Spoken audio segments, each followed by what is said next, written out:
So here's a postmortem that might piss off some people, but I think we got to be honest about this stuff. You don't let the other side build the narrative for you, and Democrats let it happen. And I am talking about, well, let's start by talking about the issue of trans kids, trans people, drag queens, yada, yada, yada, all of that stuff. All right. About a year and a half ago, a friend of mine who's big in the Latino community in New York, New Jersey, told me that her gay friends in the arts were first of all upset about that. I think there there seemed to be a recognition that since Republicans could no longer really effectively go after gay people, because pretty much, in society it's not such a big deal anymore, so they had to sort of up their game. And so when you start looking at drag queens, performing at children's story hour or something, and you talk about trans kids getting their operations, during recess or something, um, that scares a lot of Americans who don't know any better. And Trump did this endlessly. And of course, we knew it was ridiculous that kids were not going to school one gender and coming home another. But he knew that he could get us talking about that. He knew that as long as we were talking about that and we were all clutching our pearls at these ridiculous things he said, that we were still talking about the issues that he needed to have front and center in order to keep his base energized and to hold on to some folks that he thought he might be at risk of losing. Excuse me. So this is why the Republicans and Fox News, Donald Trump focused on that, because the more outrageous the comments were that he made about this issue, the more we talked about it. And it was a reminder to his people who were bothered by this, his supporters or potential supporters who were believing this stuff or who were bothered by it or didn't understand it. Um, this was how Donald Trump and the Republicans defined the entire Democratic Party. And frankly, Democrats fell into the trap.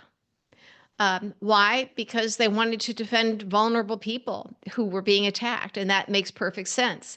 So I'm not here to say whether something was morally right or wrong. I think just about everything about Donald Trump is morally wrong. But I'm just giving this to you as a strategy, as a political strategist, how they control the agenda. The other thing, of course, was the border. Are there huge caravans of dangerous illegals getting ready to cross the border? No. No. But as long as Trump was talking about it, and this was something that was a little bit more in the lane of maybe what Democrats had to address. Democrats had a bill. By this time, Trump had, with bipartisan support, by this time, Trump had already basically, because he'd become the nominee, he ran the party, and all he had to do was tell Republicans, no, don't support it because I want to beat them. I want to beat Joe Biden or Kamala Harris over the head with this during the election season, and this is what we want to do to hurt Democrats, and it worked. So it's not that Democrats did the wrong thing with a border bill. It's just that it came so late in the game. It was so late in addressing it. And of course, what we're finding out now is that all the people who, many who supported Trump, you have farmers now realize what's going to happen when he rounds up all of their workers. And they're in a panic, so they want all these exemptions. So this was a policy of not just closing our border. There was no plan in place to really do this, to move this many people, to ease into something that was more along the lines of what a lot of Americans wanted. Maybe they didn't want open borders, but there was no real plan by Trump to do this in a humane way, in a methodical way, in a way that would not crash our economy and cause so much pain for farmers and other people who relied on undocumented workers to take jobs that Americans won't. And so we are looking at absolute chaos and cruelty, and we're all going to be affected by that, as well as the tariffs. Trump has no plan to no steps in place to do this in a methodical, maybe slow way with some safety nets in place. Nothing. And so that is because his panic narrative worked. And Democrats, while they were doing the right thing, did it too late, unfortunately. And that's how Trump was able to control the narrative on that. And the media, more than happy to go along with it, of course. The media and Merrick Garland did this to us. While Democrats are waiting for justice and we're asking, gosh, how can MAGA support this criminal? Yes, he had the indictments, um, but we needed more. We needed the documents case to come through. We needed him to be held accountable for January 6th. And when you look at the polling, when you look at the survey data, that was something that would have taken hold. But because Merrick Garland did not, because he acted too late, and he only acted after the January 6th committee had done their work, and they even got started too late, because Democrats in general got started too late, thinking somebody else would take care of the problem, or they thought it would go away. Trump was able to run for president again. We were in trouble at that point. I think that we failed. Historians will know, but some of us kind of knew. You get this feeling that we were in bigger trouble than we thought. And what we're told is, oh no, Merrick Garland, he's on the case. He's just going to die. He's dotting the I's and crossing the T's. Well, no, he wasn't. He was selling us out. And so the things that you intellectually know are huge problems that we would stop talking about because of news cycles have to move on, those problems grew a lot. And they were taking root. I had a pollster friend who a month or two before the election said there was some disturbing polling in the some of those battleground states that shows some of these issues that Republicans were talking about when they did these ads they were working. And they did the ads where they didn't focus on Donald Trump because of his mercurial personality and the crazy stuff that he said and how nuts he was. And they didn't want that to be the focus. But they found a way to talk about these issues, and they were starting to sink in. And that's why some of those states started, the polls started narrowing inexplicably. And we can sit here all we want and say, we can't believe that people would vote for this guy. But we didn't listen to some of the experts. Our friend Mike Madrid, who I have incredible respect for, I think he's one of the best. He was saying, and he said it on my podcast too, that, this was a few months beforehand, and he's been saying it for a while. He says, look, Democrats there's a problem with young Latino men. And he was sounding the alarm. And he's somebody that you see on TV every now and again, but he wasn't married or divorced from the right person, or I don't know why he wasn't a bigger name. Again, MSNBC, which is now being basically kicked to the curb by Comcast, they kind of went for some of these personalities instead of the real deal strategists who know their stuff. Mike Madrid is somebody who should have been on TV telling us these things a lot more often. Rachel Bycoffer is another favorite. Sarah Kendzior was one of those people who should have been on all the time talking about Merrick Garland, rather than some of these gadfly people who got in with the right crowd or got some Twitter followers or created some little channel or whatever it is they're doing, little network. And then they became media, they became entertainers, and they just really didn't have the expertise and not a lot to back it up. So I think we have to really be honest with ourselves about how we got in this place. Because when we do the autopsy, when we look at what went right, what went wrong, we're too afraid to offend the powerful people or the people in your clique, the people with clever tweets. Come on. That's not how you save our democracy. If we get a chance to save this democracy in 4 years or during the next 4 years. When you start punishing people for being really, really tough, even when it gets really, really ugly, or for being really, really honest, like I am right now and have been in the past, and I get attacked, not just from MAGA. I mean, I did 2015 and 2016 when I was still a Republican. I was like, this is nuts. And I was telling some ugly truths about Trump, and I had the receipts. And I took a lot of slings and arrows, and in fact, I got ruined. My livelihood was ruined. My reputation was ruined.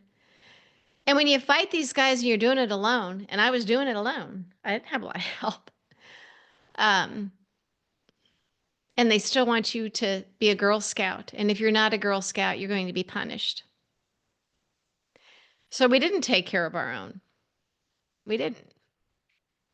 People step aside when you're getting pummeled because they don't want to get splattered with blood. And that's what happens.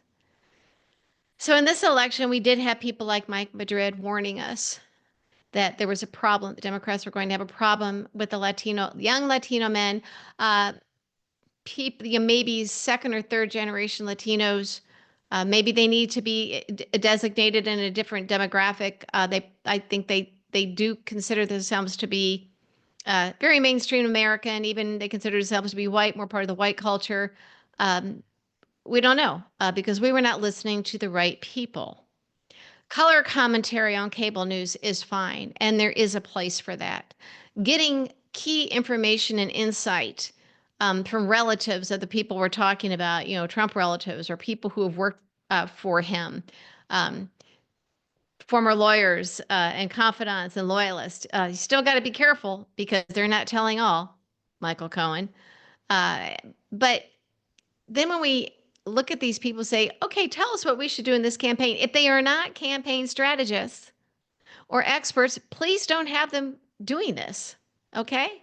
We did have people telling us that there was problems with the Latino vote, and Mike Madrid is one of them. That's just the truth. We did know, but I guess maybe it's hard to talk about because you don't want to let anybody down. But letting the trans kids issue, allowing Republicans to define the entire Democratic Party by that issue is a big part of why Democrats lost this election. That is just the truth. And I'm not trying to betray anybody because, again, we do also have this instinct where we want to protect the vulnerable people that we need to protect. So we have to figure out a way. Is there a way to do this without losing elections? Because when you lose elections, then you can't protect anybody, can you? So we have to be smarter. We have to be smarter. There is a reason why that idiot, Nancy Mace, who wears I think she wants to show on Fox News because she likes to dress like an escort the way that the Fox News ladies do. And I'm Megan Kelly likes, it's just weird. But Nancy Mace has done like 400 tweets or something just on the trans bathroom, trying to keep a new member of Congress out of the women's bathroom because she's trans. And so people, I've seen this all over social media on Blue Sky and Twitter. They're saying, wow, there's really something wrong with Nancy Mace. Anybody who's going to tweet that many times on any issue, there's just something wrong with them. Okay, that's cute. And yeah, I do think there's something wrong with her, but this ain't it. The reason she is pounding on this issue is because it is one of those issues that worked for MAGA in the election. And she is pulling Democrats in again and media in again to define the entire Democratic Party and Democrats in the House with this issue. Okay? And it's working. Everybody is falling into her trap. Stop doing that. I don't know what the solution is for the bathroom. I know how it should be. But there has to be a better way than letting it define the entire party. And the fact that Nancy Mace is able to do this after the election, after we've lost, after we let Republicans define the Democratic Party by this issue to the point where we lost, we're still letting it happen. We're still letting it happen. There has to be a way to fight these people without letting them take over the party and ruin us over it. Because frankly, I don't think voters really give a hoot what bathroom a member of Congress uses. It wasn't that long ago that female senators had to fight to get a bathroom off the Senate floor. I remember Barbara Mikulski, former Democratic senator from Maryland, my home state of Maryland. I think she was the one leading that fight. I remember when, women senators were not allowed to wear pantsuits, slacks on the Senate floor. So you have these fights. I don't remember those fights being big public fights. I mean, we knew about it, we read about it, but it wasn't dominating the news. Nancy Mace is not a smart person, and yet she's outsmarting Democrats and media on this issue. It's insane. So the process of assigning bathrooms in the House of Representatives in the Capitol, I just never. I worked in Congress for a very, very long time. I don't remember that ever being an issue at all. At all. It is also true that each House member has their own private bathroom in their office. That's beside the point. And I'm not saying that to go with one side or the other. I'm just saying, how did we get to the point where this is what we're talking about, and this idiot Nancy Mace is able to get this much attention? Okay, I mean, I'm sitting here talking about it, but I'm doing it as a way to hopefully, I mean, as political strategist, I am trying to talk to Democrats about being smarter about this stuff. Nancy Mace really doesn't care who uses what bathroom. She does care about getting on TV. She does care about slamming Democrats. And here she is defining the party that's not her party. Democrats let it happen just like they did in the election. Kamala Harris didn't lose because she didn't go on Joe Rogan. She didn't lose because she was a failed candidate. She was an excellent candidate. Her campaign was outstanding. It just was, especially in such a short period of time. But she couldn't force Merrick Garland to do his job. And actually, there was a time when Joe Biden couldn't really fire his AG. You just can't do that. It's one of those jobs that politically you cannot do it. And once he opened up the Pandora's box to investigate Hunter Biden, then Joe Biden really couldn't do anything. But I'll tell you who could have. Nancy Pelosi, Chuck Schumer, and some Democratic leadership have marched themselves down to DOJ, had a meeting with Merrick Garland and said, it is time for you to go spend more time with your family and quit this job. If you're not going to do your job, please step aside. Please step aside. And then if he wouldn't, then they would have known that they have a real problem, that he is working for the other side. And then you plan accordingly. It was leaked several months before the election, or maybe 6 months, that Joe Biden and key people at the White House were unhappy with Merrick Garland and frustrated. Those leaks don't happen by accident. The fact that Merrick Garland did not resign then, when he catches wind that the White House is unhappy with him, that to me, I mean, I already, those of you who are familiar with me, I already was like, okay, something's very, very wrong with Merrick Garland. Something is very, very wrong here. Whether or not it was just him being too conservative on these things, too slow, too incompetent, then it starts looking like it's on purpose that he is complicit. And when you know that the White House is unhappy with you and a leak is out there and you still hold on to this job, I think you're complicit. So Democrats did not march down to DOJ and have the come to Jesus meeting with Merrick Garland. But these are also the same people that wouldn't impeach Trump over 10 counts of obstruction of justice in the Mueller report. Nancy Pelosi. She had no problem going after Joe Biden, saying, time to drop out. And then she made it impossible for him to stay in the race,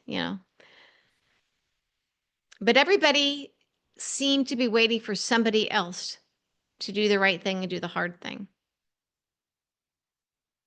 If you believe in justice, and we all did, we should be just as angry at Merrick Garland and those that allowed this to happen as the people who actually committed the crimes. And it does make me wonder how often this happens and we don't hear about it. Rich and powerful people commit crimes and get away with it. I guess that's a story as old as the hills, right? And this is just another one. It's depressing, and we can never let that happen again. I think it's important, though, that when we do these campaign political autopsies about what went wrong, that we have to be very, very honest about it. And that's what I'm trying to do here. And Democrats did let Republicans define them. We weren't talking about the incredibly great Biden economy and talking about his plans to make sure that the economy is great. And if you are someone where it hasn't reached your wallet, your doorstep, we're going to do something about it. And that should have been the conversation. Things are going well, but if they're not going well for you, this is what we work on next. But we didn't do that because we were talking about the trans kid issue and saying they're not going to get gender changing surgeries at recess. Literally, this is what we're doing. And that's what happened. So I do think it's important that we get it right. I'm a little frustrated when I see people going banging too hard, over the head with Kamala Harris's campaign, because I think they were really, really good, and I think that she was really, really good. And the fact that, well, we now know that the margin that she was defeated by is one of the smallest in history. There's no mandate there. I actually do think there was cheating and needs to be recounts. I don't think that Trump won in those states where Democrats down ballot won. But that's not the point. The fact that it was even close, even if she had barely won and she was, the president-elect, that doesn't solve this issue of why is it even close? Why do half the voters in the United States think this is all okay with Trump? What is it they don't know? Well, they think that it was a witch hunt because Merrick Garland sat on his butt and did nothing. That's what they thought. They were waiting for the proof. They were waiting for the legit action to take place. And they aren't paying attention to follow the bouncing ball in every single thing. What about those stolen documents sitting in the Mar-a-Lago bathrooms and pool house? What happened? Well, there was, the Trump appointed lawyer and blah, blah, blah. The mistakes were made before that.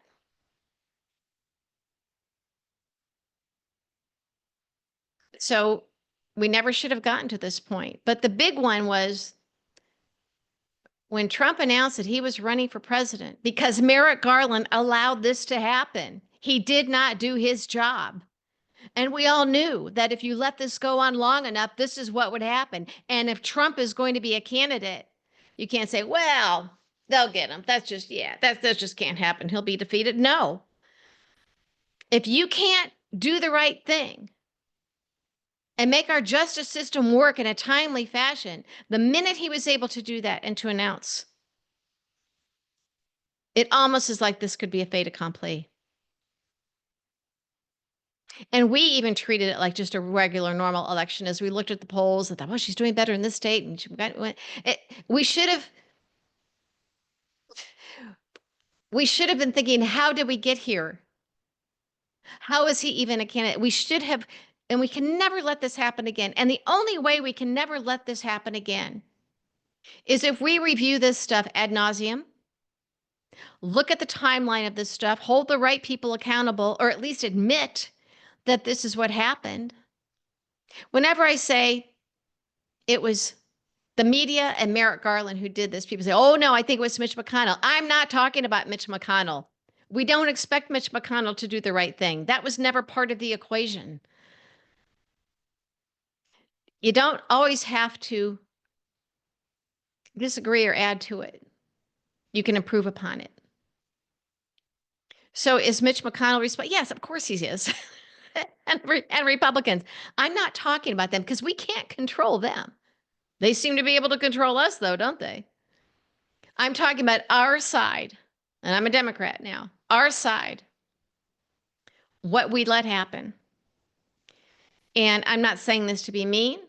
No, well, don't blame this person or blah, blah. It isn't about blame. It isn't about personalities. It isn't about someone I like or don't like. It's about strategy and dealing with the facts. And if we're not willing to do that, we're not going to save this country. I think we have to be honest. This is not letting Republicans off the hook at all. God, just the fact that this has happened to begin with. But like I said, this should have been nipped in the bud after the Mueller report, and it wasn't. And Democrats, I think, were a little bit afraid, and they should have made sure that the media paid the price too. And they shouldn't have played ball with them. They should have taken control of it. We'll talk about this some more, a lot more.